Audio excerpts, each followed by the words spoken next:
Hello everyone and welcome back to my YouTube channel. तो कैसे हैं आप लोग? आई होप आप सारे लोग अच्छे होंगे और आपकी प्रिपरेशन एकदम झक्कास चल रही होगी। और आपकी प्रिपरेशन को और भी शानदार बनाने के लिए आज मैं फिर से आ गया हूँ परमुटेशन एंड कॉम्बिनेशन की थर्ड लेक्चर को लेकर के। तो बच्चों, आज की लेक्चर में बेसिकली मैं बात करूंगा कॉम्बिनेशन के ऊपर। तो आप लोग हेडिंग लिखिए कॉम्बिनेशन। कॉम्बिनेशन बोले तो सिलेक्शन। तो बच्चों, लास्ट लेक्चर में मैंने आपको ये सिखाया था कि जब कभी भी आपके पास n डिफरेंट ऑब्जेक्ट दिए हुए हो और अपने को अगर इनमें से n डिफरेंट ऑब्जेक्ट में से n ऑब्जेक्ट को n प्लेस पे अरेंज करना होता था, तो हमने क्या सीखा था? उसको हम लोग फैक्टोरियल n तरीके से अरेंज कर सकते हैं।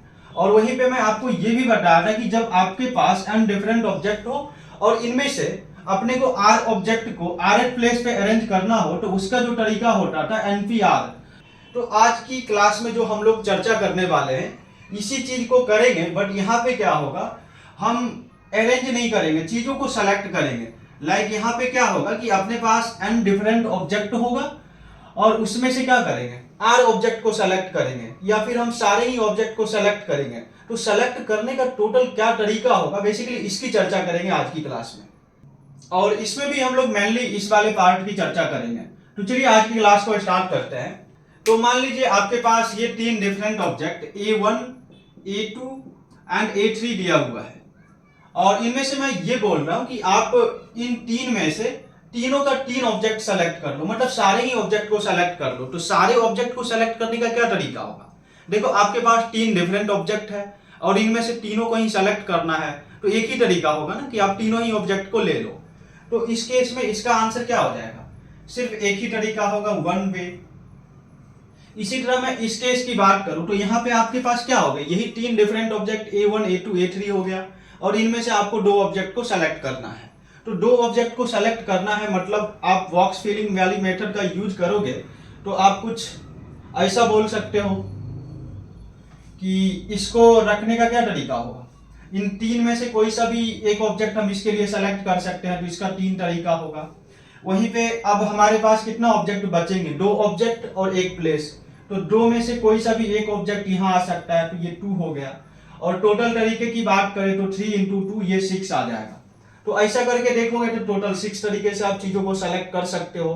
बट यहाँ पे इसी चीज को आप मैनुअली करके देखोगे ना, लाइक मान लो कि आपने A1 और A2 को सेलेक्ट कर लिया। अब दूसरा केस में आप ऐसा समझ सकते हो कि आप A2 और A3 को सेलेक्ट कर लिया। तीसरा ऐसा भी हो सकता है कि आप A1 और A3 को सेलेक्ट कर रहे हो। तो यहां से तो आपका तीन ही आंसर आया। कुछ और केसेज आपको आप सोच के देखो, पॉसिबल नहीं हो पाएगा। तो यहां से कितना आ रहा है, 3 बेज। और बॉक्स फिलिंग मेथड का जब आपने यूज किया तो वहां से कितना आ रहा है, 6 बेज। मतलब बॉक्स फिलिंग वाली मेथड में क्या है, कुछ ना कुछ मिस्टेक है। क्या मिस्टेक है अभी मैं आपको समझाऊंगा। तो देखो, ऊपर वाले केस में क्या है कि बॉक्स फिलिंग मेथड में अपने पास ये जो तीन डिफरेंट ऑब्जेक्ट है, इनको हमने ऐसा करके कुछ लिखा और मल्टीप्लिकेशन रूल के अकॉर्डिंग हमने दोनों को मल्टीप्लाई कर लिया तो हमें 6 मिल गया। तो ये बेसिकली क्या बताना चाह रहा है, अब इसको कुछ ऐसा समझ सकते हो कि आपके पास ये तीन डिफरेंट ऑब्जेक्ट है और इनमें से हमने क्या किया कि फर्स्ट केस में हमने सबसे पहले ये ब्लैक वाली मार्कर को उठाया, उसके बाद ये पेन को उठाया। तो हमने बोला कि ये एक तरीका हुआ दो ऑब्जेक्ट को सेलेक्ट करने का। अभी मैं क्या कर रहा हूं, दूसरे बार में मैं पहले इस पेन को उठा रहा हूं और इस ब्लैक वाली मार्कर को सेकेंड टाइम उठा रहा हूं। तो यहां से मैं ऐसा बोल रहा हूं कि अभी जो ये दो ऑब्जेक्ट आया ये भी एक तरीका हुआ और हमने ये दो तरीके से चीजों को सेलेक्ट किया और बोला ये वाला ग्रुप और इसके पहले जो दो का ग्रुप आया था इसमें भी यही पेन और यही मार्कर था। तो ऐसा बोला जा रहा है कि ये दोनों के दोनों डिफरेंट है। बट आप लोग को पता है कि हमारा जो कॉम्बिनेशन होता है इसमें ऑर्डर मायने नहीं रखता है, मतलब ऑर्डर जो होता है मीनिंगलेस होता है। तो आप पहले इसको उठाओ या बाद में इसको उठाओ, या फिर पहले आप इसको उठाओ या इसको उठाओ, ये दोनों बेसिकली सेम ही ग्रुप को रिप्रेजेंट करेगा, जिसमें क्या होगा, ये दो ही पेन होगा, मतलब ये एक पेन और एक मार्कर होगा। तो बेसिकली ये दोनों चीज सेम ही है, बट रूल ऑफ मल्टीप्लिकेशन के अकॉर्डिंग आप ये चीज को करोगे तो इनको ये डिफरेंट डिफरेंट काउंट कर रहा है, जो कि हमारा मिस्टेक है, ऐसा नहीं होना चाहिए। हमने मैनुअली करके देखा तो 3 ही भेजा है। तो इसलिए इस केस में क्या करोगे, जब कभी भी आप रूल ऑफ मल्टीप्लिकेशन पे सोचोगे ना, तो जितना भी आपका ऑब्जेक्ट होगा उसमें से उतने फैक्टोरियल से डिवाइड करना पड़ जाएगा। लाइक यहाँ पे क्या था, दो अपने पास ऑब्जेक्ट था और हमने दो को इस मेथड से सेलेक्ट किया, तो टोटल क्या हो जाएगा, टोटल जो तरीका होगा आपका वो क्या होगा 3 इंटू 2 और डिवाइड बाय आपको फैक्टोरियल 2 करना होगा। अभी मैं एक दूसरा एग्जांपल ले रहा हूं ताकि ये चीज और भी अच्छी तरह से क्लियर हो जाए। अभी इसी को मैं ऐसा भी लिख सकता हूं, मान लीजिए कि आपके पास 5 डिफरेंट ऑब्जेक्ट है A1 A2 up to A5 और इनमें से क्या करना है आपको, इनमें से किसी भी 3 ऑब्जेक्ट को सेलेक्ट करना है।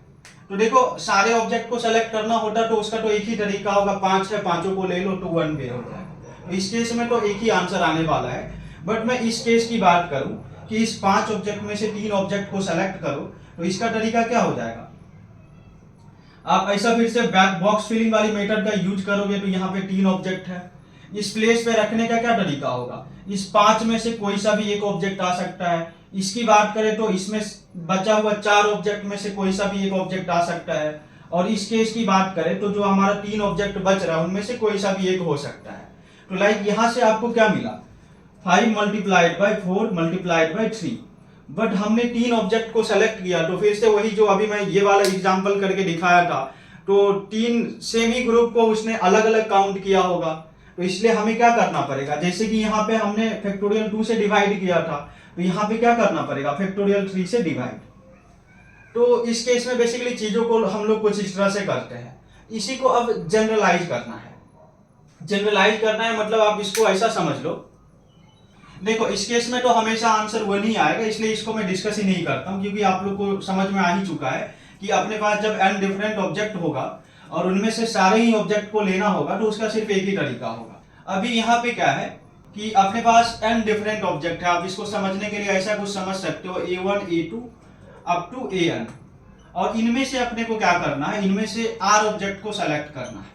तो R ऑब्जेक्ट को सेलेक्ट करना है तो ये कुछ ऐसा हो जाएगा ना, पहले तो आप R प्लेस को डिसाइड कर लो, तो ये आपका फर्स्ट प्लेस, ये सेकंड प्लेस, ये थर्ड प्लेस, और लास्ट वाला क्या हो जाएगा आपका आरथ प्लेस। तो देखो यहाँ पे क्या है, इसका क्या चांस है कि इस n ऑब्जेक्ट में से कोई सा भी एक ऑब्जेक्ट आ सकता है, कितनी तरीके से, n तरीके से। वहीं इसकी बात करें तो ये n-1 तरीके से आ सकता है, इसकी बात करें तो n-2 तरीके से, और लास्ट वाले इस आरथ प्लेस की बात करें तो इसका क्या चांसेज होगा, n- इससे एक कम तरीका, क्योंकि यहाँ पे आप देख सकते हो थर्ड जो था तो क्या था n-2, सेकेंड जब था तो n-1, तो लाइक ये वाला क्या होगा n-r-1। इतने तरीके से हम चीजों को सेलेक्ट कर सकते हैं इस प्लेस के लिए। और अभी क्या कर सकते हैं, हमें टोटल तरीका चाहिए तो इन सब का क्या ले लेंगे, प्रोडक्ट ले लेंगे रूल ऑफ मल्टीप्लिकेशन के अकॉर्डिंग। ये कुछ ऐसा आ जाएगा n-r+1। बट मैंने स्टार्टिंग में क्या सिखाया था, जो मैंने पेन वाला एग्जांपल लिया था कि एक ही ग्रुप को हमारा रूल ऑफ मल्टीप्लिकेशन क्या करता है, 2 टाइम्स काउंट करता है, मतलब वो चीजों को अरेंज भी कर देता है। बट अभी हम लोग क्या करें, चीजों को सेलेक्ट कर रहे हैं। सेलेक्ट कर रहे हैं मतलब ऑर्डर मायने नहीं रखेगा, ऑर्डर जो होगा मीनिंगलेस होगा। तो यहाँ पे हमने n डिफरेंट ऑब्जेक्ट में से r ऑब्जेक्ट को सिर्फ सेलेक्ट किया है, बट रूल ऑफ मल्टीप्लिकेशन जो होगा उस r ऑब्जेक्ट को अरेंज भी कर देगा। इसलिए हमें क्या करना पड़ेगा, फैक्टोरियल r से इसमें डिवाइड करना पड़ जाएगा, और ये अपना फाइनल आंसर होगा। बट आइए इसको थोड़ा सा और सिंप्लीफाई करते हैं ताकि चीजें देखने में और भी अच्छी लगे। तो इसके लिए मैं क्या करूंगा, इसमें ये जो अपना बचा हुआ पार्ट है ना, इसको मैं कुछ ऐसा लिख देता हूं n-r, और इसको घटा घटा के लिखते जाऊंगा, तो लाइक एक टाइम तो ऐसा आएगा ना 3 to 1 हो जाएगा। और यहाँ पे ये जो पूरा एक्स्ट्रा हमने मल्टीप्लाई किया है उसी चीज को यहाँ पे डिवाइड कर देता हूं। ये आपका क्या हो जाएगा, ये आपका हो जाएगा n-r अप टू 3 to 1। तो देखोगे ना बच्चों, इस पूरे पार्ट का यहां से लेकर के लाइक यहां तक का, तो ये अपना क्या है, ये जो है ये तो बेसिकली अपना फैक्टोरियल n है। और इस पार्ट को देखोगे तो नीचे वाला पार्ट इतना क्या हो जाएगा, फैक्टोरियल n-r। तो यहां से आपको क्या मिल जाएगा, factorial r into factorial n-r, ये हो गया। तो इसी चीज को ना सिंबॉलिकली कुछ ऐसा लिखा जाता है NCR। तो यहां से हमने एक बहुत ही इंपॉर्टेंट चीज को प्रूव कर लिया। ये प्रूव कर लिया कि मान लो कि आपके पास n डिफरेंट ऑब्जेक्ट्स दिए हुए हैं और मैं आपसे ये पूछूं कि उनमें से r ऑब्जेक्ट को सेलेक्ट करो, तो आप उसका सीधा आंसर कर सकते हो NCR। इसमें ये सारे प्रोसेस इंक्लूड हो जाएगा। इसी तरह मैं आपसे ये पूछूं कि आपके पास 10 ऑब्जेक्ट है, उसमें से 4 ऑब्जेक्ट को सेलेक्ट करो, तो उसका जवाब क्या हो जाएगा? 10C4। तो बेसिकली ये बहुत ही इंपॉर्टेंट चीज है, आपको आई होप समझ में आया होगा। आइए अब इसी चीज को हम लोग लास्ट क्लास से रिलेट करते हैं। लास्ट क्लास में मैंने आपको क्या सिखाया था कि n डिफरेंट ऑब्जेक्ट में से r ऑब्जेक्ट को r प्लेस पे अरेंज करना हो तो उसका तरीका NPR होता है। ये वाली चीजों को अभी बहुत ही अच्छे से समझाऊंगा कि मतलब इसके और इसके बीच में क्या रिलेशन होता है। तो बच्चों, हमने relation between NPR and NCR की कॉन्सेप्ट को समझने के लिए एक बहुत ही छोटा सा एग्जांपल लिया है। इसकी हेल्प से ये वाली कॉन्सेप्ट बहुत ही अच्छे से समझ में आ जाएगा।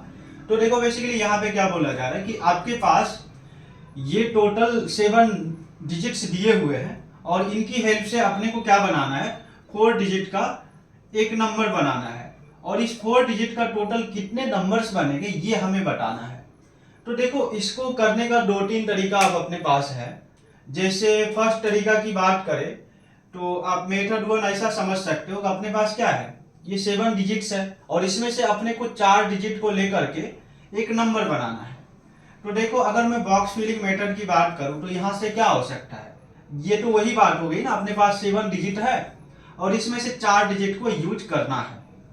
तो कितने तरीके से हम कर सकते हैं? तो देखो, इस प्लेस के लिए क्या हो जाएगा, 7 में से कोई सा भी एक डिजिट यहाँ पे आ सकता है, तो 7 तरीका है।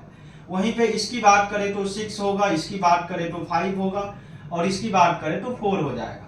तो यहां से आप करके देखोगे तो क्या आ जाएगा, 7 multiplied by 6 multiplied by 5 multiplied by 4, और इसका कैलकुलेट कर लोगे, यही आंसर हो जाएगा। इसी की दूसरा तरीका की बात करें तो जो हमने लास्ट लेक्चर में डिस्कस किया था कि अपने पास n डिफरेंट ऑब्जेक्ट है और उसमें से अपने को r ऑब्जेक्ट लेना हो और उसको अरेंज करना हो, तो उसका तरीका क्या होता था? NPR।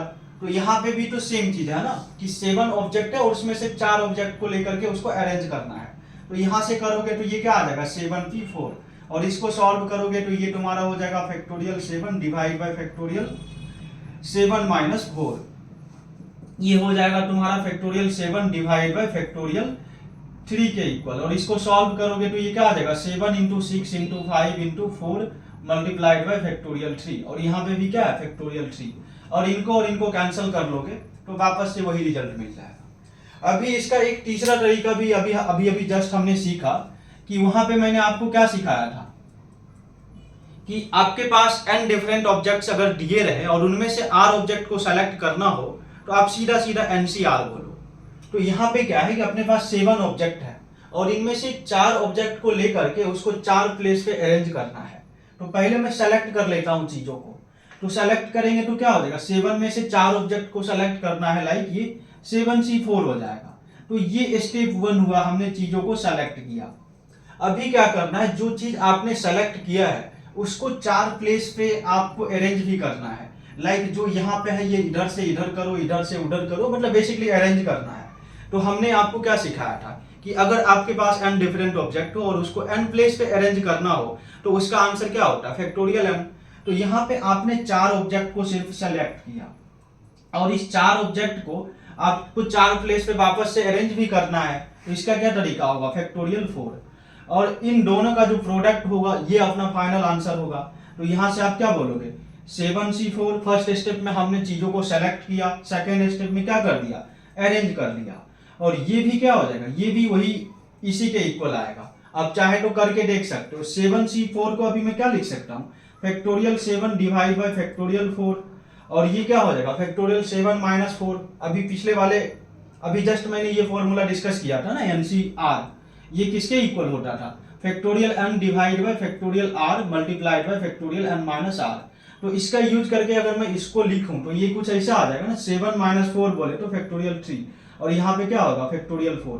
ये और ये कैंसिल हो गया, तो यहाँ से आपको क्या मिल जाएगा, फैक्टोरियल 7 डिवाइड बाय फैक्टोरियल 3। देख पा रहे हो, इसके इक्वल है।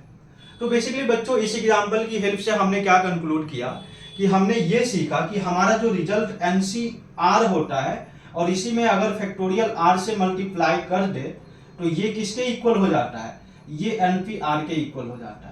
और बेसिकली मैं यही रिलेशन आपको समझाना चाह रहा था। तो इस एग्जाम्पल की हेल्प से ये वाली रिलेशन बहुत ही अच्छे से समझ में आया होगा, और ये वाली जो अभी मैंने एक कॉन्सेप्ट सिखाया आपको NCR वाला, ये भी अच्छे से क्लियर होगा और ये साथ में ये भी आपको समझ में आया होगा।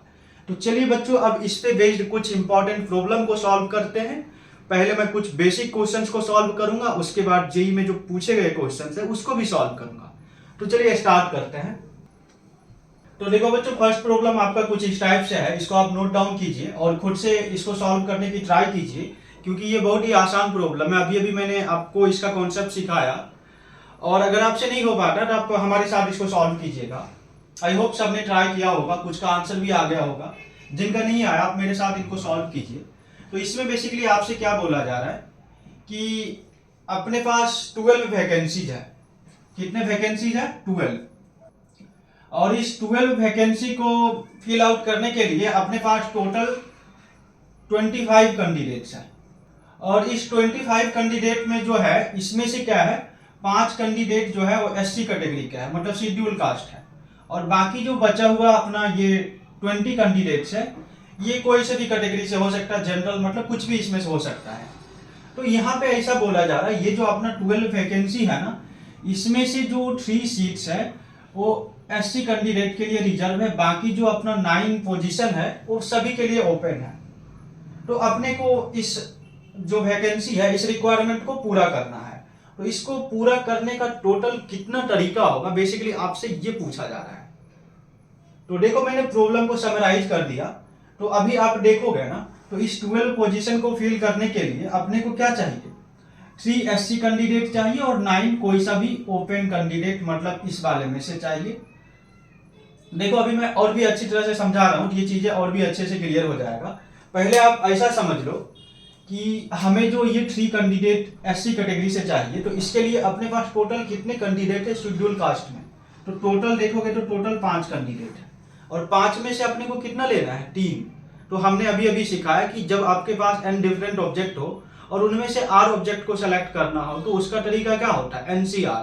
तो अभी अपने को क्या करना है, 5 में से 3 कैंडिडेट को सेलेक्ट करना है। इसका तरीका क्या होगा, 5 में से कोई सा भी 3 ले लो, तो ये 5 से 3 हो जाएगा। अभी यहाँ पे क्या हुआ, इस 5 एससी कैंडिडेट में से 2 कैंडिडेट क्या हो गया, रिजेक्ट हो गया। जो कैंडिडेट रिजेक्ट हो गया है, तो इसमें ऐसा बोला गया है कि रिजर्वेशन के अलावा जो हमारा सीट बच रहा है वो क्या है, ओपन फॉर ऑल है। तो मतलब ये जो 2 कैंडिडेट रिजेक्ट हुआ, अभी उसके पास चांस है कि ये इसमें भी पार्टिसिपेट कर ले, मतलब यहाँ भी सेलेक्ट होने का उसका चांस है। तो देखो, पहले से हमारा टोटल 20 कैंडिडेट था, यहाँ पे जो 2 रिजेक्ट हुआ, ये वापस इसमें यहाँ आ गया, क्योंकि इसका भी सिलेक्शन का चांस है। तो 22 में से क्या करोगे, फिर से अपने को 9 कैंडिडेट को सेलेक्ट करना होगा, और फिर से हम वही वाला लॉजिक लगाएंगे कि n में से r ऑब्जेक्ट को सेलेक्ट करना हो तो NCR। तो यहाँ पे क्या हो जाएगा, 22 डिफरेंट कैंडिडेट में से हम अपने को 9 कैंडिडेट को सेलेक्ट करना है। तो ये क्या हो जाएगा, 22C9। और इसका जो फाइनल आंसर होगा, ये इन दोनों का प्रोडक्ट होगा, क्योंकि फर्स्ट केस में अपन ने क्या किया था, 5 एससी कैंडिडेट में से 3 कैंडिडेट को सेलेक्ट किया, बाकी जो बचा हुआ हमारा रिमेनिंग 22 कैंडिडेट था, उसमें से हमने 9 कैंडिडेट को सेलेक्ट किया, और इन दोनों का ही प्रोडक्ट क्या आ जाएगा, इस पार्टिकुलर प्रॉब्लम का फाइनल आंसर आएगा। तो लाइक हम इतने तरीके से ये वाली सिलेक्शन को पॉसिबल कर सकते हैं, या ऐसे बोले तो हमारा जो 12 रिक्वायरमेंट है उसको हम लोग इतने तरीके से फिल कर सकते हैं। आई होप सबको ये वाली प्रॉब्लम भी समझ में आया होगा। आइए बच्चों, अब हम लोग बात करते हैं कि जो जेईई एडवांस में एक क्वेश्चन पूछा गया था, वो बहुत ही बेसिक क्वेश्चन था, और ये जो कॉन्सेप्ट अभी मैं डिस्कस कर रहा हूँ इसी लॉजिक पे बेस्ड था। तो आइए इसको सॉल्व करते हैं। ये वाली प्रॉब्लम आपका कुछ इस तरह से है। तो देखो बच्चों, यही प्रॉब्लम है। सब लोग पहले इसको नोट डाउन कीजिए और उसके बाद इसको खुद से सॉल्व करने की ट्राई कीजिएगा। ये हो जाएगा, बहुत ही आसान प्रॉब्लम है, और जिन लोगों से नहीं हो पाता वो लोग मेरे साथ सॉल्व कीजिएगा। तो आई होप सबने ट्राई किया होगा और मैक्सिमम का आंसर भी आ गया होगा। जिनका नहीं आया आप लोग मेरे साथ सॉल्व कीजिए। तो देखो, प्रॉब्लम में क्या बोला जा रहा है कि अपने पास 6 गर्ल्स हैं और 4 बॉयज हैं, और इसमें से क्या करना है, अपने को 4 मेंबर का एक टीम बनाना है। तो बेसिकली इन दोनों में से अपने को कितना लोग को सेलेक्ट करना है, टोटल 10 लोग हैं, जिसमें क्या है 6 जो है ये गर्ल्स है और 4 बॉयज है। इनमें से अपने को सिर्फ और सिर्फ 4 ही लोगों को सेलेक्ट करना है। और इसमें भी उसने क्या कंडीशन दिया है कि बॉय जो होगा ना वो एटमोस्ट 1 ही होना चाहिए। तो एटमोस्ट 1 का मतलब ये हुआ, वो मैक्स टू मैक्स कितना होगा, वन होगा या फिर वो होगा ही नहीं, मतलब 0 या 1, ये कंडीशन है। और उसके बाद क्या बोला गया है कि ये वाली जो अपना 4 लोगों का सिलेक्शन हो जाएगा ना, इस सिलेक्शन में वापस एक कैप्टन को भी सेलेक्ट करना होगा। तो देखो आइए सबसे पहले हम लोग टीम को सेलेक्ट करते हैं। तो टीम को सेलेक्ट करेंगे तो अपने पास क्या चांसेस होगा, तो इनमें से हम एक बॉयज को ले ले, तो एक बॉयज को लोगे तो आपको कितना गर्ल्स को लेना पड़ेगा, 3, तभी तो 4 का ग्रुप बनेगा।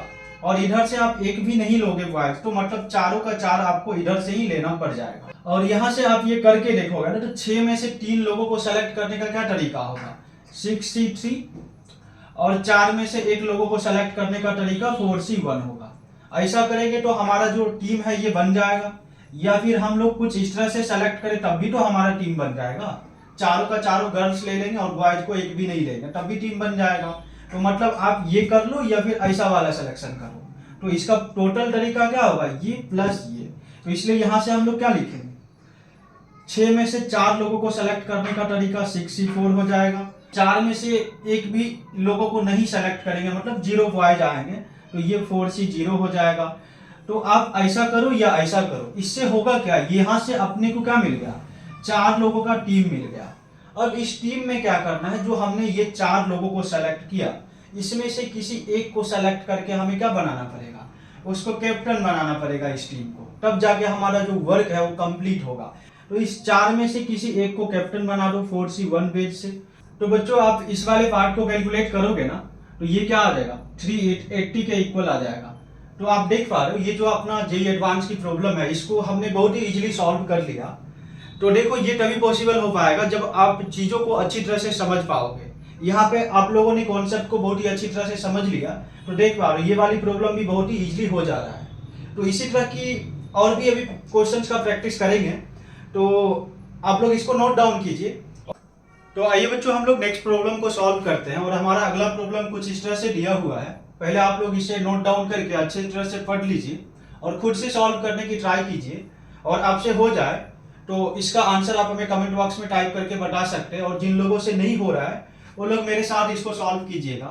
तो देखो इस प्रॉब्लम में बेसिकली आपसे ये बोला जा रहा है कि आपके पास ये सारे डिजिट्स दिए हुए हैं और इनका यूज करके आपको 4 डिजिट का ऐसा नंबर बनाना है जो 4 से डिविजिबल हो। तो देखो आप लोग को पता है ना कि कोई भी नंबर 4 से डिविजिबल कब होता है, जब उसका लास्ट 2 डिजिट 4 से डिविजिबल हो। तो आइए सबसे पहले मैं ये देख लेता हूं कि हमारा लास्ट 2 डिजिट जो 4 से डिविजिबल होगा, ऐसा कितने नंबर्स होंगे। तो आप देखोगे ना, तो इसमें 0 भी इंक्लूड है। इसलिए मैं क्या करता हूं, इसको 2 केस में ब्रेक कर लेता हूं। केस फर्स्ट क्या होगा, जो अपना 4 नंबर होगा तो उसमें क्या होगा कि हमारा जो लास्ट का 2 प्लेस होगा, मतलब ये वाली, कि हो सकता है इन्हीं में 0 आ जाए। तो अगर इधर ये 0 आ जाएगा तो ये दोनों प्लेस पे क्या होगा, 0 नहीं होगा। या केस 2 हमारा ऐसा भी हो सकता है कि हमारा जो ये 4 डिजिट का नंबर होगा तो इसके लास्ट के 2 प्लेस में 0 ना आए। 0 ना आए मतलब 0 किधर आएगा, इन सब में कहीं भी 0 आ सकता है। तो बेसिकली इस तरह से हमने केस में इसको ब्रेक कर दिया।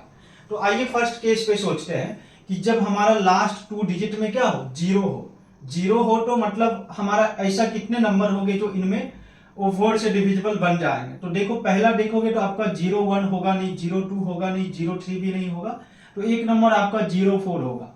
जब लास्ट प्लेस पे 04 होगा तो ये टोटल नंबर क्या होगा, 4 से आपका डिविजिबल हो जाएगा। इसी तरह आपका 05 नहीं होगा, 06 भी नहीं होगा। और हम 10 की बात करें तो होगा नहीं, 20, हाँ 20 आपका डिविजिबल हो जाएगा 4 से। 30 भी नहीं होगा। 40 की बात करें तो ये भी डिविजिबल हो जाएगा। 50 अगेन नहीं होगा। और आपका लास्ट वाला जो 60 होगा, ये क्या होगा, ये आपका 4 से डिविजिबल होगा। तो यहां से देखोगे ना तो 1 2 3 4 ऐसे 4 नंबर होंगे जिसके लास्ट प्लेस पे ये सारी चीजें होंगे, तो वो 4 से डिविजिबल होगा। तो मैं यहां से क्या बोल सकता हूं कि हमारा जो लास्ट 2 प्लेस है इसको फिल करने का टोटल तरीका कितना हुआ, 4 पेज। और हमने क्या किया कि अपने पास टोटल 7 नंबर्स था, आप देख सकते हो। तो 7 में से हमने 2 नंबर का यूज कर लिया इधर, मतलब इनमें से कोई ना कोई 2 नंबर तो इधर यूज हो रहा होगा। लाइक सपोज यहाँ पे अगर 04 आ गया तो बाकी बचा हुआ 5 नंबर इधर होगा। अब जरूरी नहीं कि 04 ही आया हो, ऐसा वाला केस भी तो पॉसिबल है। तो बेसिकली इसमें जो हमने 4 बेज किया है ना, वो चारों तरीका को काउंट कर लिया है। अब अपने पास कितने नंबर बच रहे होंगे, इन सब को छोड़ करके 5 नंबर इधर बच रहे होंगे। तो इस 5 में से अपने को क्या करना है, 2 नंबर को सेलेक्ट करना है। फिर से वही बात हो गई ना, n में से r ऑब्जेक्ट को सेलेक्ट करो तो NCR, तो यहाँ पे 5 में से 2 को सेलेक्ट करोगे तो 5C2 और मल्टीप्लाइड बाय फैक्टोरियल 2, क्योंकि इसको वापस अरेंज भी करना होगा। तो यहाँ से आपको क्या मिल जाएगा, 5C2 multiplied by factorial 2 into 4। इस केस में टोटल इतने नंबर होंगे जो 4 से डिविजिबल होंगे। आइए अब हम लोग बात करते हैं इस केस की, जहां पे 0 हमारा इस दोनों प्लेस पे नहीं है। 0 नहीं है तो यहाँ पे क्या क्या नंबर होगा जो 4 से डिविजिबल होगा, आपका 1 2 हो सकता है, आपका 1 6 हो सकता है। देखो ये चीज मैनुअली काउंट करना पड़ेगा, इसका कोई शॉर्टकट नहीं है। फिर 1 को हमने चेक कर दिया, तो अब क्या हो सकता है, तुम्हारा 2 1 नहीं होगा, 2 2 नहीं होगा, 2 4 हो जाएगा। फिर कोई सा भी नहीं होगा, 2 से देखोगे तो 3 से देखोगे तो 3 2 आपका 1 हो जाएगा। इसी तरह आप देखोगे तो 3 4 भी नहीं होगा, 3 5 भी नहीं होगा, 3 6 हो जाएगा। और फिर आप 4 से देखोगे तो 4 1, 0 को हम नहीं देख सकते क्योंकि हमने ये माना है कि अभी जो है 0 इन दोनों प्लेस पे नहीं आ रहा है, मतलब 0 इधर या इधर में कहीं आ रहा होगा। तो 4 1 भी नहीं होगा, 4 2 भी नहीं होगा, 4 4 रिपीटेशन अलाउ है नहीं, इसलिए हम 4 4 भी नहीं सोच सकते हैं। 4 5 भी नहीं होगा, 4 6 भी नहीं होगा। 5 के क्रॉसपॉन्डिंग सोचोगे तो सिर्फ एक आपका 5 2 क्या होगा, 4 से डिविजिबल होगा।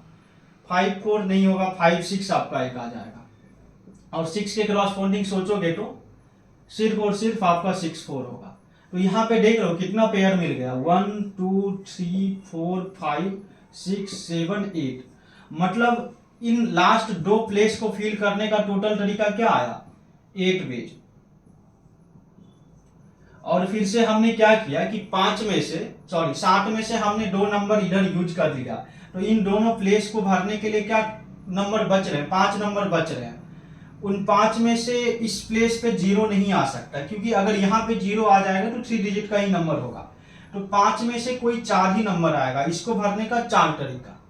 अब क्या है, इस वाले प्लेस के लिए वो 0 भी आ सकता है, तो फिर से इसका क्या हो जाएगा, 4 तरीका।